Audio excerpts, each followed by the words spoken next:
Magandang hapon! Maulang hapon, katatapos lamang ng ulan pero parang paulan na naman, ang dilim, hindi na naman tayo tapos itong ginagawa natin. Pero okay lang, at least may ulan. Ayos na yun. Baka bukas na natin tatapusin. At ayan, ang ganda talaga ng mga halaman kapag bagong ulan, oh. Look at that. Grabe. Ayan ang ating mga sitaw. Sitaw, ang ganda nila katatapos sila ng ulan. May namatay na naman. Ang hirap buhayin pala ng bongga na sitaw, yung variety ng bongga na sitaw, kasi bigla-bigla silang namamatay. Hindi sila resistant sa fungus, talagang ang bilis nilang mamatay. Kahit magaganda ng iba, nakikita mo na biglang nanunuyo na yung dahon, lalanta na. Diyos ko, papatay na.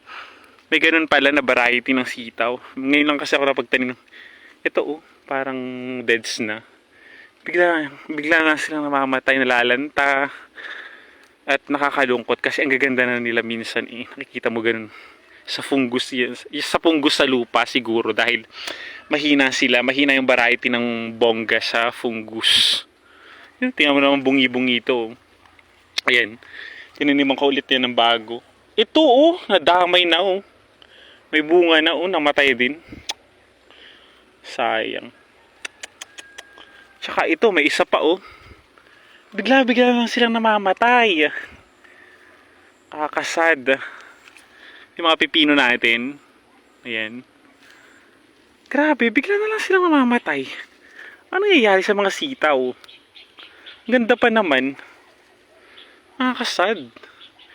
Kasi kung kailan gumaganda, saka biglang nadideds. Ang hina nila sa fungus. Ay, nako, bakit ito kasi yung variety? Pero okay naman siya sa bunga. Ang dami niyang bumunga. Kaya lang, ang hina talaga niya sa fungus. Kakalungkot naman. Tatanggalin na natin agad yan kasi baka mahawa yung mga puno. Feeling ko sa lupa talaga. Maulang hapon sa inyong lahat, kabukid.